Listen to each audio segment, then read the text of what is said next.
Shalom, shalom. It's your brother Wild Rummy back with another lesson. Lord willing, it'll be edifying. I want to start by giving all praise, honor, and glory to Yahweh, Bahashem, Yahweh Shah, Bahashem, Wahad Rakakodash, Barakatha Yahweh, Barakatha Yahweh Shah.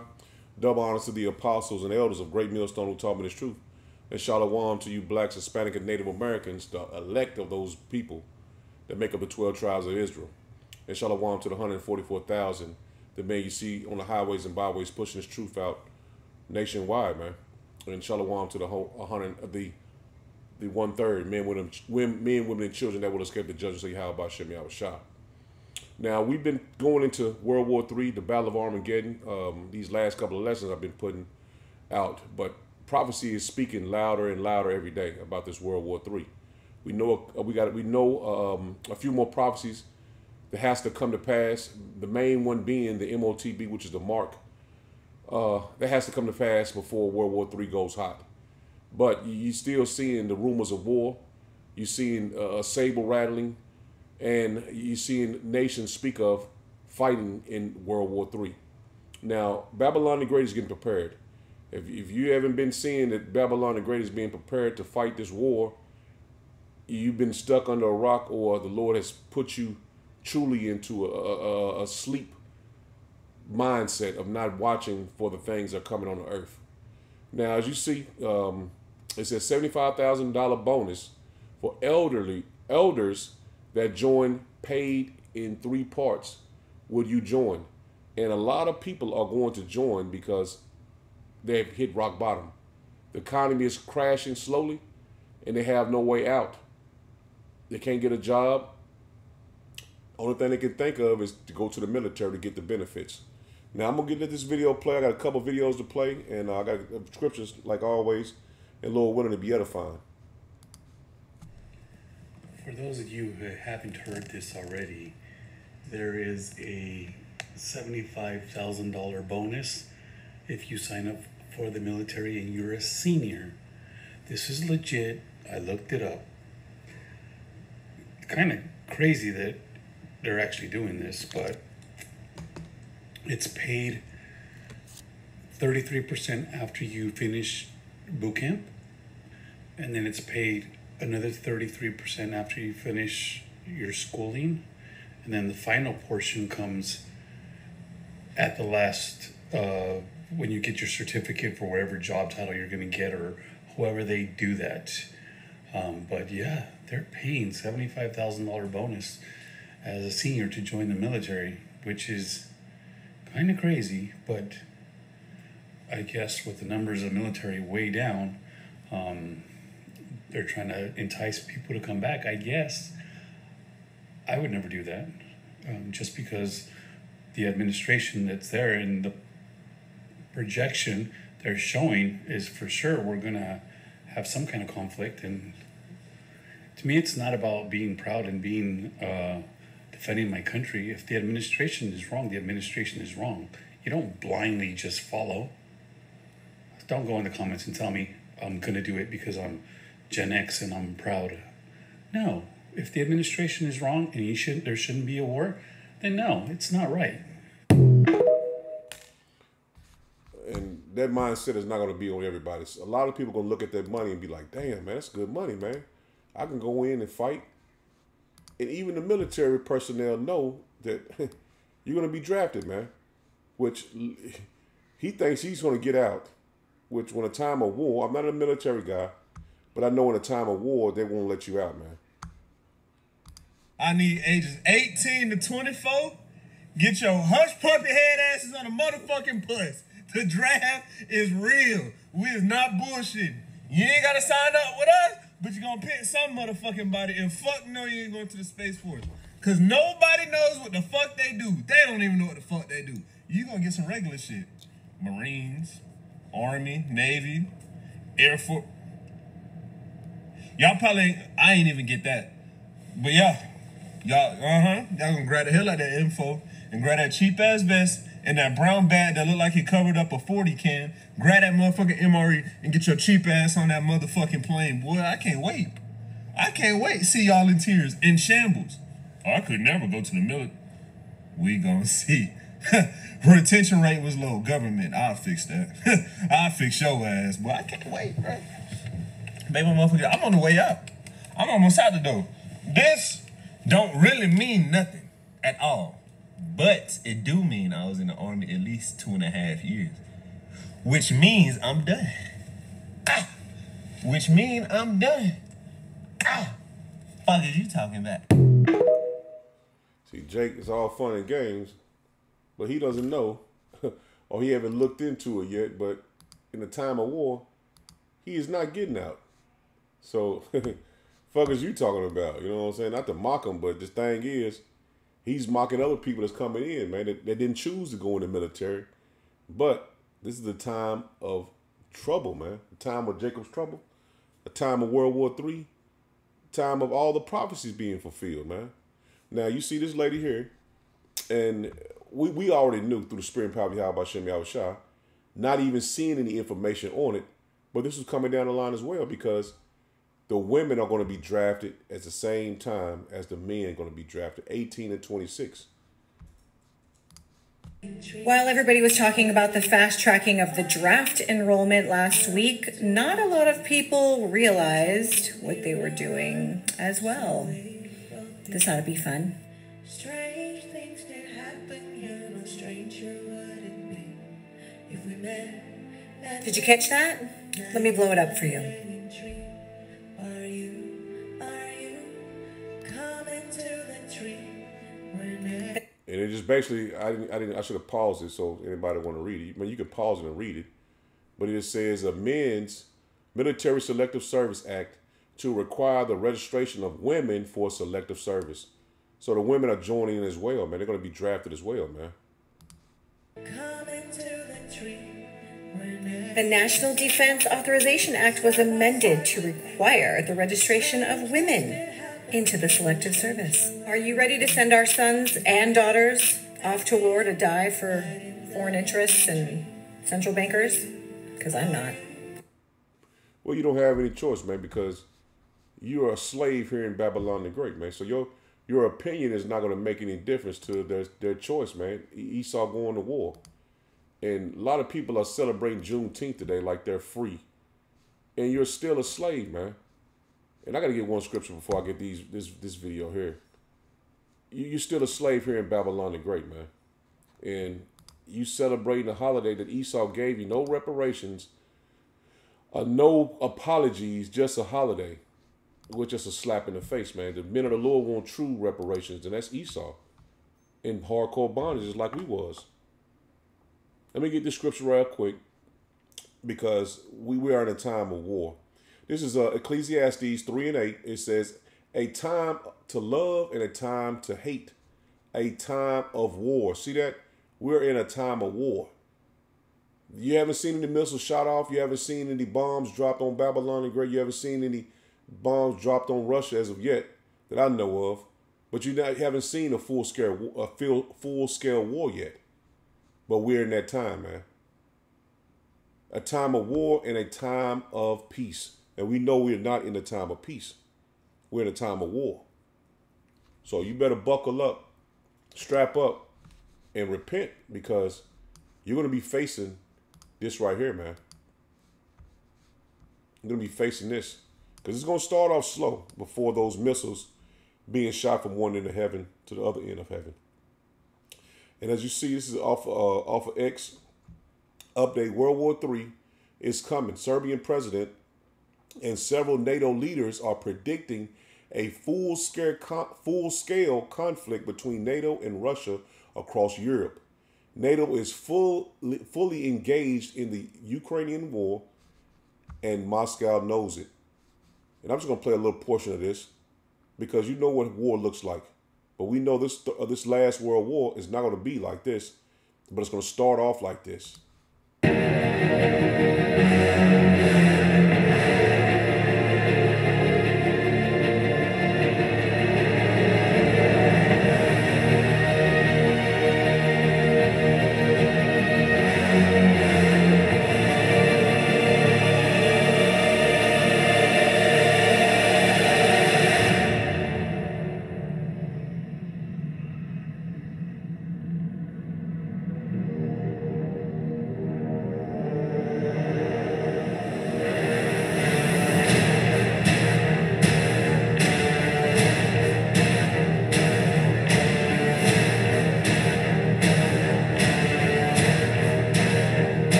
nations are ready to fight, man.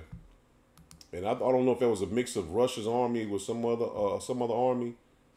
But the thing is, they're preparing, man. All the nations are preparing to fight.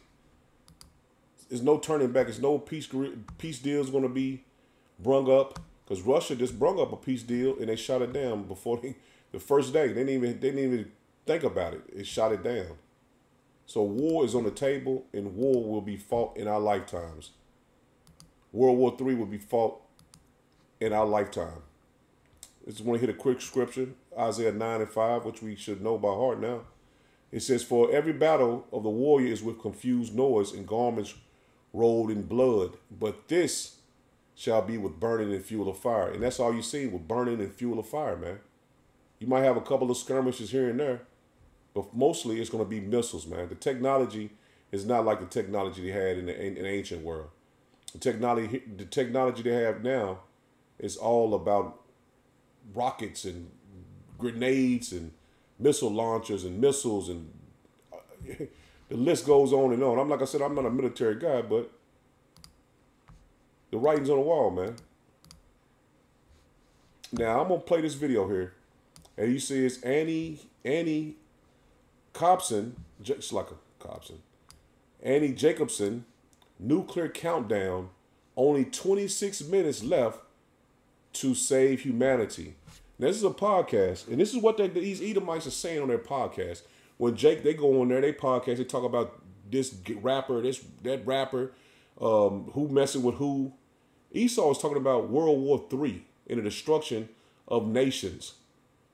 Now I'm gonna play this video, man, and that goes to show you whose mindset is in this world, man. And Jake's mindset is in this world, but this is Esau's world. That's the point I want to make. This is Esau's world. This is his kingdom, and he knows it's going down violently.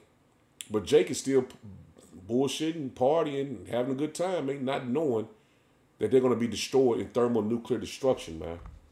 Now let me play this video, and she hits the scriptures right on the head of it, man. She's quoting the scripture without even knowing it, because it's only going to take. Let me play the video. I'm gonna rambling. Go ahead. 26 minutes and 40 seconds from a launch pad in the Soviet Union to the East Coast. Mm-hmm.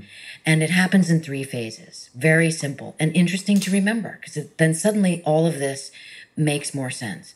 Boost phase, mid-course phase, and then terminal phase, okay? Boost phase, 5 minutes. That's when the rocket launches. So you just imagine a rocket going off the launch pad and the fire beneath it. Again, that's why the satellites can see it, okay? Now it's becoming visual. Now it makes sense to me, right? 5 minutes, and that's where the rocket can be tracked. And then imagine learning, wait a minute, after 5 minutes, the rocket can no longer be seen from space. The satellite can only see the hot rocket exhaust. Then the missile enters its mid-course phase, 20 minutes. And that's the ballistic part of it, where it's kind of flying up at between 500 and 700 miles above the Earth, mm-hmm. and moving very fast and with the Earth until it gets very close to its target. And the last 100 seconds are terminal phase. It's where the warhead re-enters the atmosphere and detonates. So how long does it take for a missile to reach the East Coast of the United States from a submarine? A nuclear-armed, nuclear-powered submarine is as dangerous to civilization as an asteroid, okay? They are unstoppable. They are unlocatable. The former chief of the nuclear submarine forces, Admiral Michael Connor, told me it's easier to find a grapefruit-sized object in space than a submarine under the sea, okay? So these things are like hell machines. And they're moving around throughout the oceans, ours, Russia's, China's, maybe North Korea's, constantly. And we now know they're sneaking up to the east and west coast of the United States within a couple hundred miles. How do we know that? Why do we know that? Well, I found a document inside of a budget that the Defense Department was going to Congress for more money recently, and showed maps of precisely where these submarines, how close they were getting to the eastern seaboard. So wait. So nuclear subs are getting within 200 miles. Couple hundred miles, yes. They weren't precise on the number, but when you look at the Couple map, hundred. yep. And that's when you're talking about under 10 minutes from launch to strike. Undetectable. In real time, you cannot find a nuclear submarine. So that's a heavy video. Because she explained to you how America will be destroyed in 1 hour. And they said it's so impossible to even detect a nuclear submarine. It's like a grapefruit in space. That is bananas, man. And they know they're getting close to the seaboard, she said, man. So this is the Lord's movie, and it's playing out right before your eyes, man. The Lord is dictating the nations to fight war. And you're a part of it, man. If you are in this truth, you are a part of his movie, man. You are part of that book that was written. The book of life, man. This is Joel 3. And I'm going to start at verse 9 and 10. It says, proclaim ye this among the Gentiles. Prepare war. And it's already prepared, man. You're seeing the nations being prepared to fight. And the allies of these nations are coming to their sides of the nations that they're going to stand behind. Now, you've seen North Korea had Putin pull up today.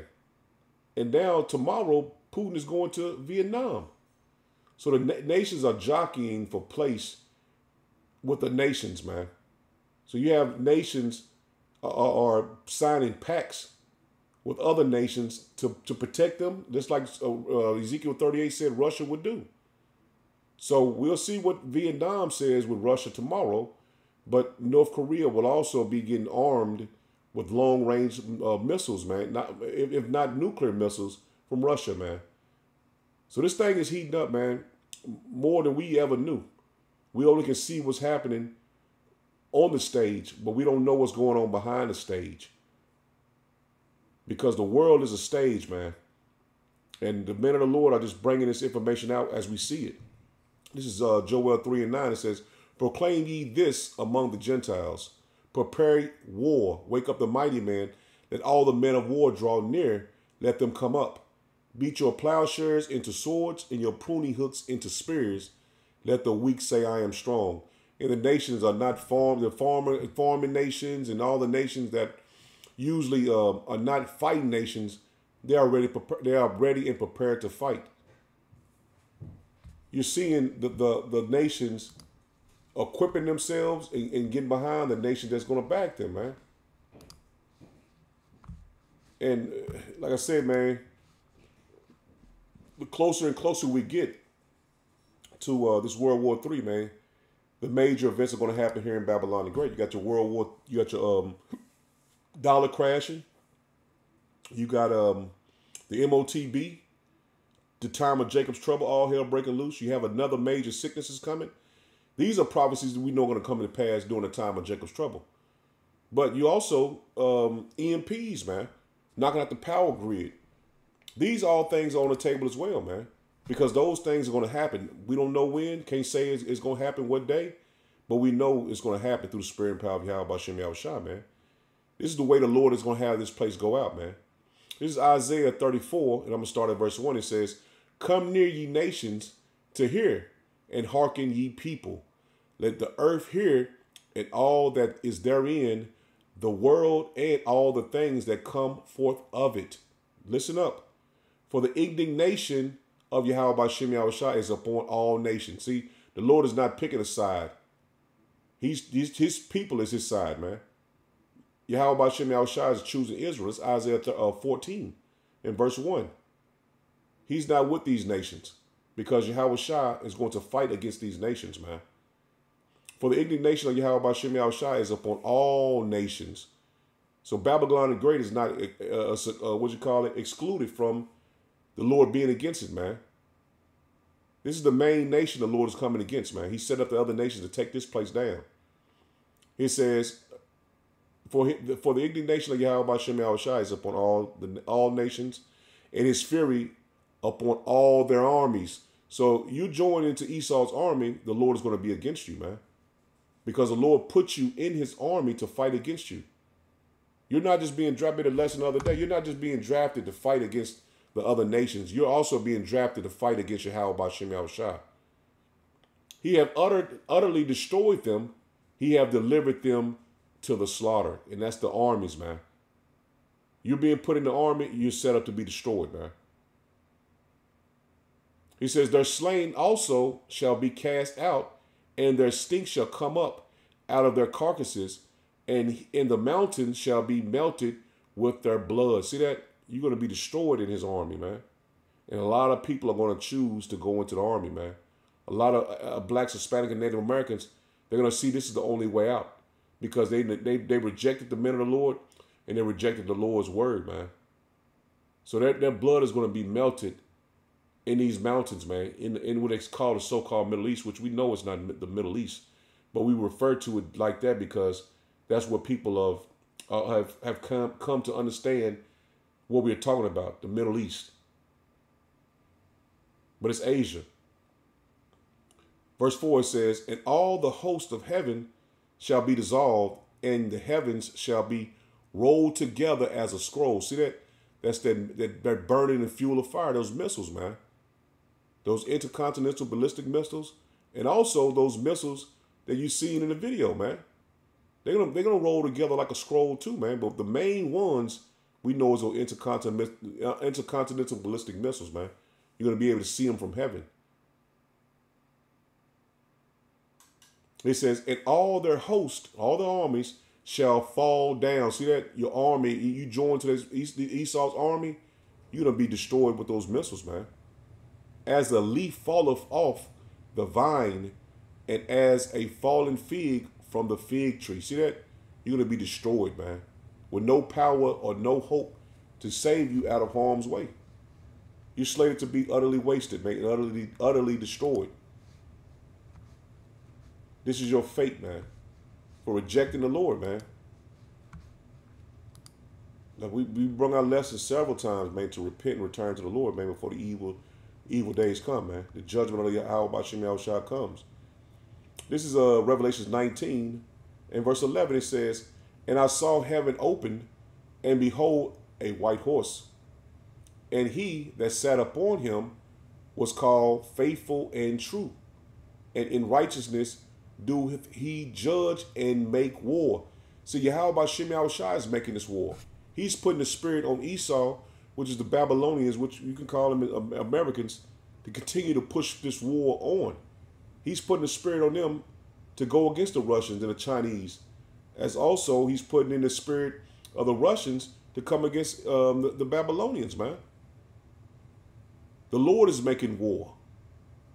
It ain't Esau thinking, well, I'm just going to go to war. He put it on the small hatters to go to war.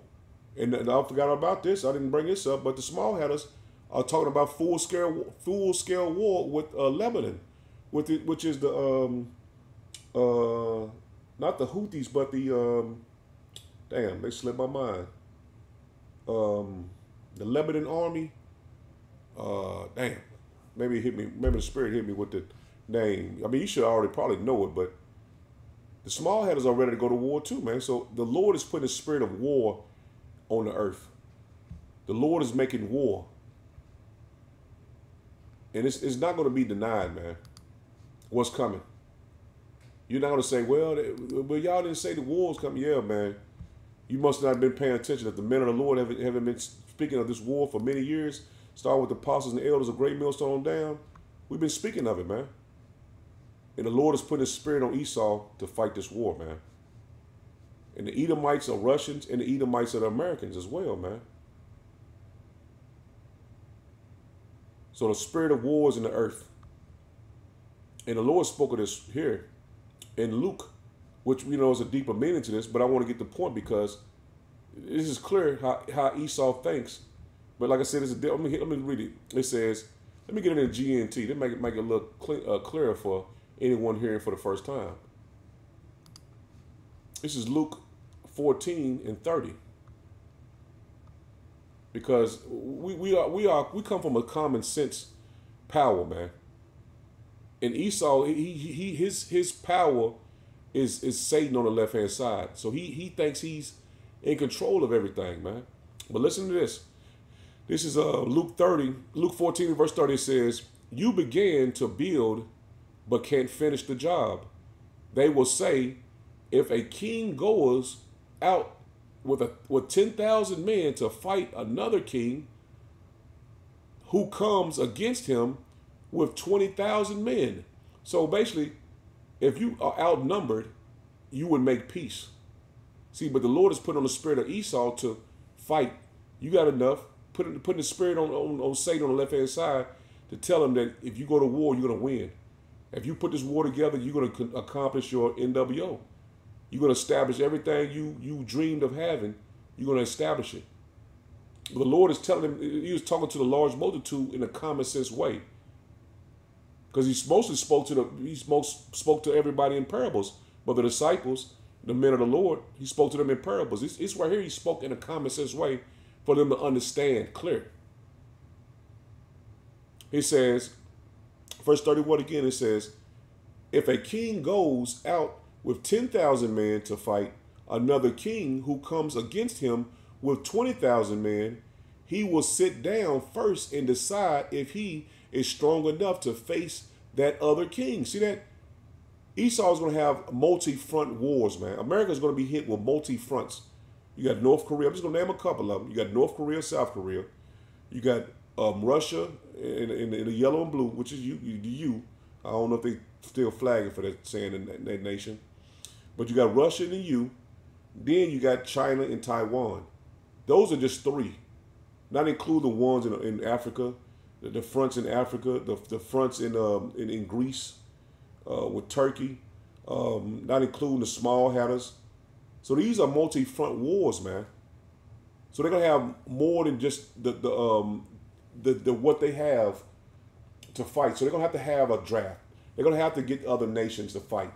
They're gonna have to get migrants to get in the army because it's gonna be so many fronts that they're gonna have to use all their resources to fight, man. That's why your kids are gonna go into World War III and not make it back. Anybody that's sent off to the so-called Middle East, which we know is not the Middle East, but if you're sent off to fight, that person will not return. Whoever's sent off in a war will not return, man. And these people are being, I'm still in a military town, and these people are being sent off right now, man. And you won't see them again. You won't see them to the kingdom of heaven. So let me get back to it. So verse 32, it says, if he isn't, he will send messengers to meet the other king to ask for terms of peace while he is still a long way off. See, if you don't have enough to fight, you will ask for peace. You wouldn't go into a war knowing you can't win. America doesn't have they have no nuclear defense system. They have no missile defense system that will protect them from an intercontinental ballistic missile. They have no Iron Dome. They have no David Sling. They have none of that to protect Babylon the Great. This place is truly an unwalled village, man, with no protection. They never thought that war would ever come here. And that was the Lord putting a trick bag on them, man. So if you know that you don't have this to protect yourself, you know you don't have enough people to fight, you would ask for peace. But the pride of Esau, he doesn't want peace. He wants to fight. And let me get this real quick, man, because the Lord set Esau up to be destroyed. And it's plain for us to see that. It's plain for us to see that Esau was slated to be destroyed, man. This is Proverbs 20, drop down to verse 17. It says, what you get by being, I got to go back to the King James. Proverbs 20 and verse 17. It isn't read right. You know, you hear it so many times you don't read right. 20 Proverbs 20 and 17. It says, bread of deceit is sweet to a man. See that? He is lying to himself, man. He's asking his astronomers and monthly procrastinators, should he go to war? And they're telling him, yeah, you have everything you need to accomplish the victory. But he knows that he got him in the trick bag. All their their what they call those. They have war games that they put on a computer to see if they will win. And every time they put their war games against different nations, they lost. So the Lord is using Satan on the left hand side to continue to pull the strings of Esau, these Babylonians, man. Babylon the Great over here. He's still pulling their strings to make them think they have a chance to win, man. Bread of deceit is sweet to a man, but afterward his mouth shall be filled with gravel. Every purpose is established by counsel. See that? Every purpose is established by counsel. So if you're getting wise counsel, you're going to make the right decision. And he's not getting wise counsel. It says, and with good advice, make war. See that? With good advice, make war. They're not getting good advice, man. And they're making war not knowing that they're set up to be utterly wasted, man. You make war with good advice. You don't go in with your head down, hoping to win. This ain't a sport, man. This is deadly serious, man. And we know Esau was slated to be destroyed, man. And the scriptures clearly tell you that. If your spirit is the Lord has put the spirit on you to get in this word, this knowledge, wisdom, understanding, there's no way you can't see Esau not getting destroyed, man. There's no way you can't see that Babylon the Great is going to be destroyed. Proverbs 24 and verse 1. Be not thou envious against evil men, neither desire to be with them. See that? Don't be envious. Oh, he got this, he got that. But it's going to be taken from him, man. You want to go to war with Esau and think, well, I'm going to fight for my nation that's never been your nation? For their heart study of destruction. See that? The wicked and evil men, their hearts the study of destruction. How can I destroy this person? How can I destroy this people? How can I destroy the earth? This is what they want to go. They want to go to war to cut down on a population anyway, man. And their lips talk of mischief. See that? Their lips talk of mischief. Getting these people to get the jab. And should have the army got the jab, man. Through wisdom is a house builder. See that? Wisdom, that's how you build a kingdom. Through wisdom. Through wisdom is an house builded, and by understanding it is established. See that? By understanding it is established. He has no wise counsel, man. And by knowledge shall the chambers be filled with all precious and pleasant riches. A wise man is strong, yea, a man of knowledge increases strength. And see, as Esau goes down, the men of the Lord are coming up. And it's all spiritual, man. For by wise counsel thou shalt make thy war. See that? By wise counsel, you should make your war. And in the multitude of counselors, there is safety. See that? When you got a lot of men that's speaking and tell you what's right, you're going to make good decisions, man. And that's in life as well. So if you got somebody that you take advice from and you respect them and they give you good wise counsel, then you're going to be safe, man. The options and decisions you make, you're going to be safe, man. And that's why the Lord set the men of the Lord up the way he set it up, man. He set up the apostles and elders. He set up men under them. He set men up under them. All of us, we all basically connected one way or another through the spirit and power of Yahweh B'Shem Yahushua. And you watch a brother video, you get an understanding. You get wise counsel on different things, on how to deal with the world. The Lord set it up perfectly, man. And if you don't take heed to it, then it's not meant for you. And I know everybody's not going to get it. But the point is, if you let your guard down and repent to the Lord, he will open your mind up to understand the way he has things set up. And that comes from a repenting. But I want to get this real quick. This is Israelites, man. This is our law. As you see, it says laws of warfare. Now, we've been given wise counsel. And it's always been said through all the history of the Israelites, man. Now, I'm going to start at verse 1. It says, this is Deuteronomy 20 and 1.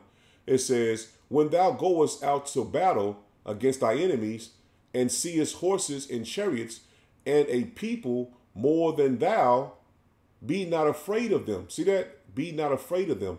But we just read when Yahweh Shah told him, if you have more to fight, you know what I'm saying, don't fight against them, make peace. So we know the Lord has been with the children of Israel, man. And it's going to say that here. But the thing was, it's a difference between the heathens and the Israelites, man, because we are the chosen people. Let me get back to it. It says, but be not afraid of them, for Yahweh Hashem Yahweh Shah, thy power is with thee, which brought thee up out of the land of Egypt. See that? The Lord has always been with us until we went off. He says, and it shall be when ye are come nigh unto battle, that the priest shall approach and speak unto the people, and shall say unto them, hear, O Israel, ye approach this day unto battle against your enemies. Let not your hearts faint, fear not, and do not tremble. And the Lord put the Spirit on us always to be strong and mighty in spirit and in physical form, man. The Lord has always been with us, man, to fight the battles that we needed to fight, man, against our enemies. And we're in a spiritual battle now, man. So the Lord don't want us to fear. You men of the Lord that believe and have faith in Yahweh Hashem Yahweh Shah, you go on the highways and byways. This is not a fearful thing for us. We are being prepared for battle. It says, neither be ye terrified because of them. See that? For Yahweh Hashem Yahweh Shah, your power is he that goeth with you to fight for you against your enemies, to save you. See that? We know the Lord is with us, man, to fight against our enemies, man. So you being in this truth, you shouldn't be afraid of Esau, man. They're going to come in like a flood. They're going to put you in camps or whatever. We know we are in good company, man, because we got Yahweh Hashem Yahweh Shah as our power, man. And I want to say this too, man. I just seen 2 videos, man, about the angels appearing with brothers, man.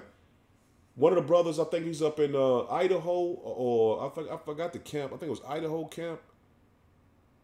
He was cutting grass, and angel came up on him, man. They spoke to him and chopped it up with him, man. And I can't say I didn't see him, but just through the Spirit, you take men's word for what it is, man. And also the brothers out in Cali, the LA camp, angel appeared at that camp over the weekend, man, and stood behind them. So the Lord has got the Spirit on us to continue to push His word, man, because the angels encamp around those men that fear Yahweh Hashem Yahweh Shah, man. We've been given examples of angels being around men here in this lifetime, man. So that should just inspire you to do more, because the Lord is truly with us, man. Just like He was in the ancient world, in before, in our past lives, man. Deuteronomy 4:20, verse 5, it says, and the officer shall speak unto the people, saying, what man is there that hath built a new house and hath not dedicated it? Let him go and return to his house, lest he die in the battle, and another man dedicated. So the Lord gave it options. If it's happened, then you go back. You don't fight. So when this draft comes, you're not gonna have any options where you just had a baby, or you just got a new job, or you just bought a new house, or you bought a new. You're not gonna have no options, man. Verse 60 says, and what man is he that hath planted a vineyard and hath not yet eaten of it? Let him also go and return unto his house, lest he die in battle, and another man eat of it. Verse 7, it says, and what man is there that hath betrothed a wife and hath not taken her? Let him go and return unto his house, lest he die in battle, and another man take her. And the officers shall speak, and that goes to show you that if you marry, you won't be in the war. You won't go to war. You go back home to your wife. Verse 8, it says, and the officers shall speak further unto the people, and they shall say, what man is there that is fearful and faint-hearted? So you scared, you don't want to fight? Speak up. Let him go and return unto his house, lest his brethren's heart faint as well as his heart. And it shall be, when the officers have made an end of speaking unto the people, that they shall make captains of the armies to lead the people. When thou comest nigh unto the city to fight against it, then proclaim peace unto it. So when you go, you make peace. Make sure they want you. Sure you want to fight. You try to make peace with it, and it shall be, if it make thee answer of peace and open unto thee, then it shall be that all the people that is found therein shall be tributes unto thee, and they shall serve thee. So if you don't want to fight, you basically, they'll give themselves over to us. They'll become slaves unto us, and they'll be tributaries to us. And that's what's going to happen in the war after this war. The nations, because all the nations are not going to die in this destruction. All the nations are not going to be put to death. But you're going to have nations after this last world war. We're going to go when we come down. Lord willing, I'm a part of that now, but come down from chariots, and we're going to regain the earth.